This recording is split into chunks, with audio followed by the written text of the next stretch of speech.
There you go, guys.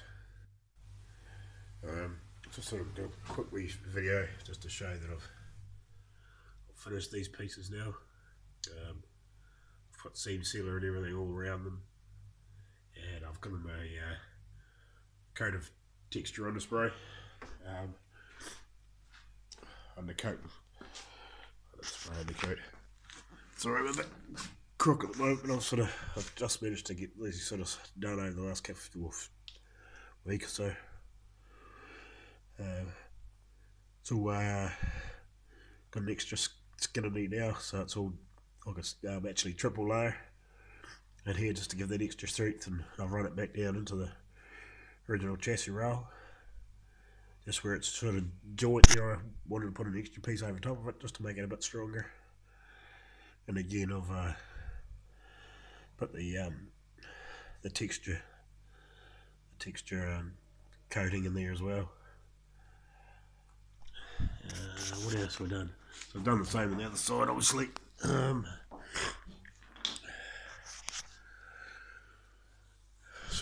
getting really close to getting a coat of epoxy primer on the whole cut, on the whole probably main shell. But I want to my next mission, apart from a wee bit more sanding, like a wee bit more preparation of these front guards. Everything's all welded up now. So yeah, as far as I know, there's no other welding needs done. All the repairs are done. So yeah, I've just a bit more preparation on the guards. I want to get insides of them all cleaned up. So I actually want to get some oven cleaner and spray the whole insides of those guards and around where the headlight buckets and that are, and then get a water blast or a pressure spray, whatever you want to call it, and hose all that off so that gets rid of all that road grime and stuff off, and then I can give it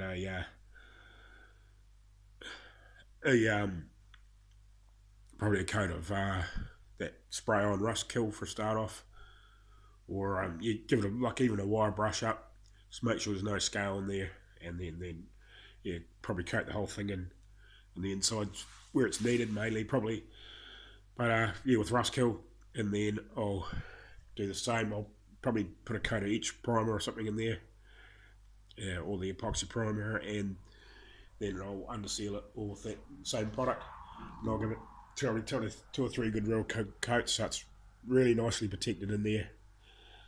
And then at some point, when we come to final paint, that I'll either get a coat of black underneath there or body colour.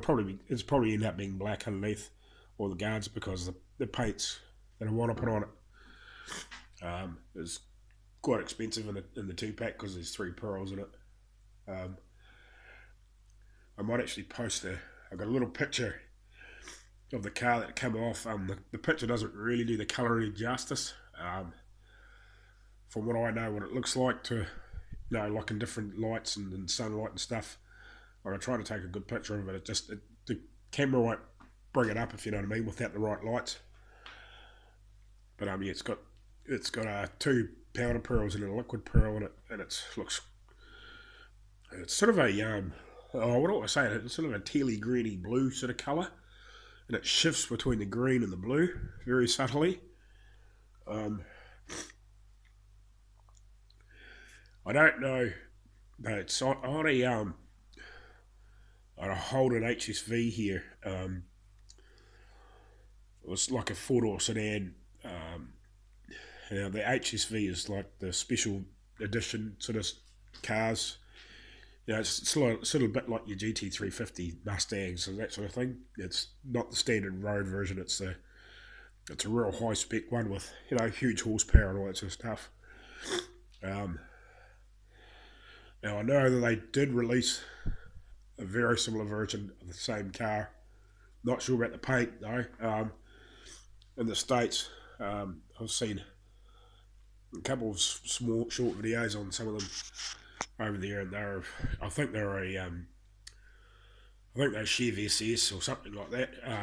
But I think that's sort of the same spec as the more standard road version here, which is like an SS Commodore.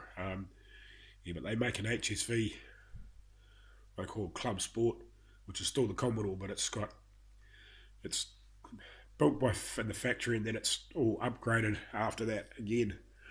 If you know what I mean. So like they get a shower and then they put all their own gear in it. So it's basically the standard road version, but everything's been upgraded. Upholstery, all the engine components, all that stuff, braking, suspension, the whole sheet match, if you know what I mean.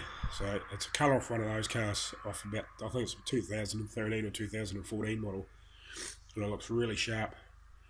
And it's about $1,000 New Zealand for 4 litres, without the clear, I think. So, and I'm going to paint the whole car. I'm going to do the roof as well, all the same colour, and then I'll decide whether I was debating whether to put a sort of that creamy sort of bone white top back on it, paint it, but we'll see. We'll paint the whole car first, get it looking real nice, and then I'll decide when I get the colour on whether I'm going to put the white top back on. I'm leaning towards not, but hey, when we get it painted, we'll see. And that'll be the telltale, you know, when I get it all fresh on and it's still nice and wet, you know, I can have a quick look, and before it dries off, before you put the clear coat on, you know, I'll get a good feel for the car and what it's going to look like all that together, and that'll you know, let me decide whether I'm going to put the white on the top. But I think it might be best just to leave it all the one colour, just with the paint that's on it. Otherwise, I'd probably have to go into sort of like a pearly sort of top too, pearly white sort of top to sort of get a similar sort of effect. Otherwise, it's going to look a bit funny. Yeah, no, that's a lot of extra cost, you know, for probably, you know, a litre or so of paint just to paint the top of the roof. So that's that at this stage. Yeah, and I've put a wee bit of that underbody sealer back up underneath here now and sprayed it in around here where I put that, you know, sort of where I've done all the seam sealing and stuff now. Like that's had a good probably 2 or 3 or 4 weeks to really cure up. So I've put the underbody sealer here. Yeah, since it's cooler here, it's actually been very mild for this time of year recently. So it's probably been quite a blessing, because it's let me sort of get a little bit further, and probably in some stages than it probably should be, because really it should be, you know, like it's getting into the sort of mid 10 degrees is at the moment. Like that's Celsius, not Fahrenheit, you know, like it's probably getting 15, 16, like I think a couple of days recently, like in the last sort of 2 or 3 weeks, there's even been a couple of days where it's got quite warm, you know, like it hasn't got to 20, but it's got bloody close, you know.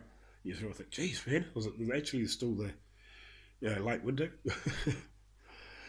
You know, like normally we'd be, you know, we don't normally get a lot of snow right down at this level, because I'm only sort of about 100 metres above sea level. But, you know, like all the hills are normally all, you know, just caked and stuff this time of year. Like, and they've sort of been, they get a dump and then it just disappears because it's been so warm again.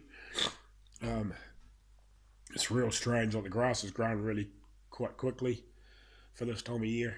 Like normally it's, you know, all the stock, or, you know, sort of if they're grazing them in, you know, one paddocks and doing break fences, like they're normally, you know, sort of in mud, but it's quite dry.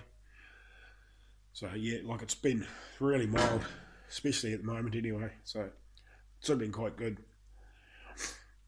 So that's where I'm at. Yeah, so I flicked a bit of underbody sealer, or, you know, in a few places where I've sort of finished, just to give it an extra bit of protection before I do flick some paint in there, just to give it another layer, if you know what I mean. I haven't got right up underneath the dash yet. I've still got a little bit of cleaning up there to do.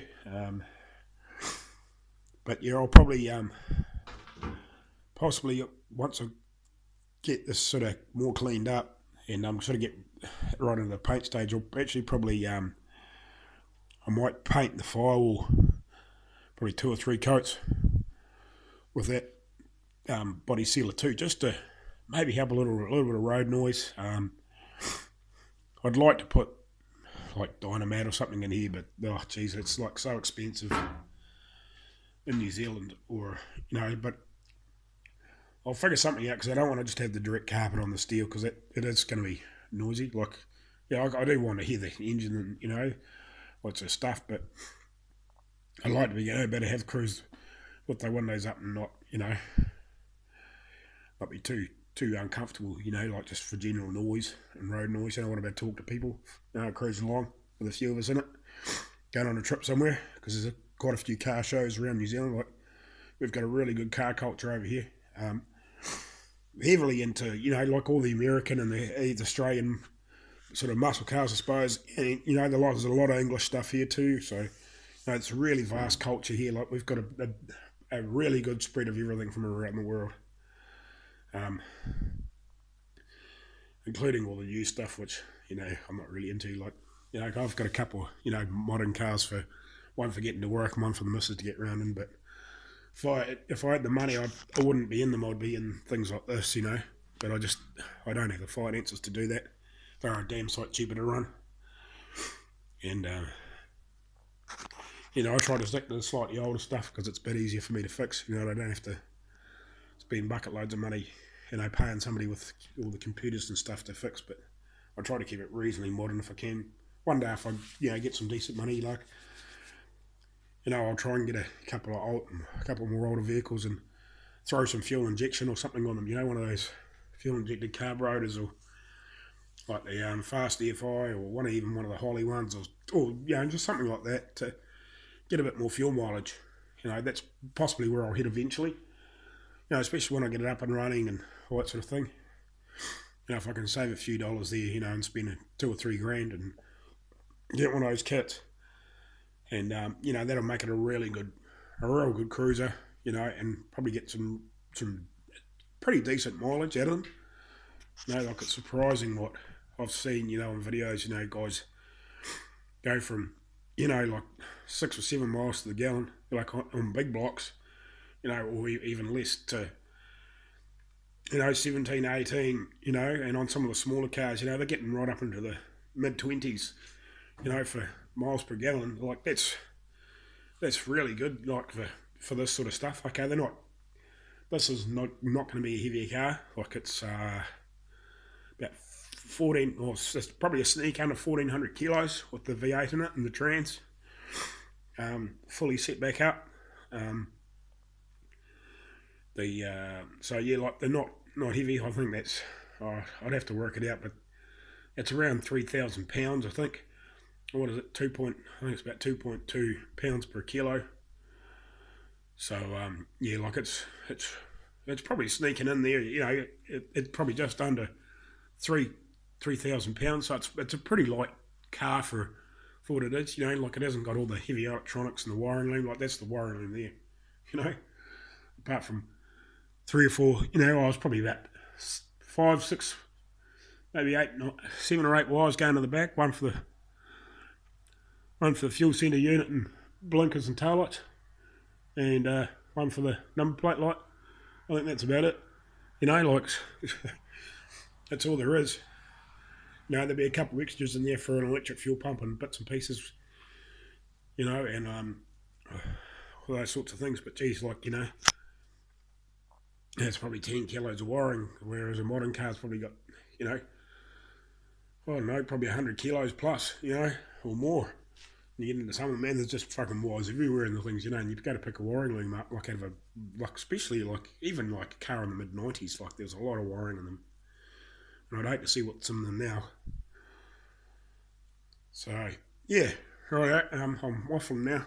So, we'll get back to it. I'll close the shit up for the night, and yeah, hopefully, I'm trying to find an engine crane so I can lift my spare block and get into these friggin' headers too, so I can get that mocked up. I'm basically ready to go there. Like, I'm at the point now where I've got to do that. I can probably put the epoxy primer in there, but I don't want to go any further, especially in the engine bay. Like, I don't want to be putting layers of, like all your high build primers in there and trying to get everything smoothed out and then scratching the shit out of it, and then I've got to do it again and do it again. There's no point, I could probably put the epoxy in there and leave it and get that done. That's pretty much where I'm at. Apart from a few tidies up, so I've got a little bit of sanding to do here and there, and I'm basically ready to go. I also want to do my oven cleaner trick underneath the bottoms of the sills. Just right hard up against where the lips are. There's quite a lot of greasy road film and stuff in there, and sanding it off is just buggering the sanding discs. Like these things. Like, it's just making them all greasy and shitty around the outside edges. Like, I don't think that's one they've had around there, but so if I can get in there with the oven cleaner, I can wash that off too, and make it a lot easier to sand. Alrighty, that's about where I'm at, and we'll leave it now.